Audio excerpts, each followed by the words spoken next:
Pero alam mo, bagay sa inyo yung nabasa ko. You can measure a woman's love to a man when he has nothing.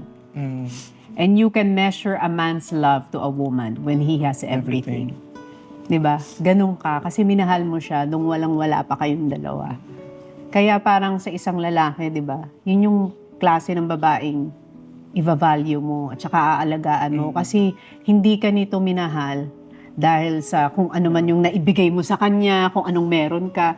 Minahal ka niya kung ano yung nakikita niya sa'yo.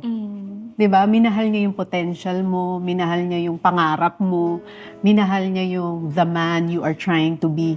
Tsaka parang hindi lang sa minahal, parang binuo niya po talaga yung buhay ko. Parang dalawa po kami. Parang nakilala na po namin yung sarili namin ng magkasama talaga. Parang pag iniisip ko, ano kaya kung wala si Lane? Ano kaya ako? Hindi ko po maisip. Sino kaya ako ngayon? Ano kaya ang ginagawa ko? Hindi ko po talaga maisip. Ganun din naman ako eh. Ganun ako.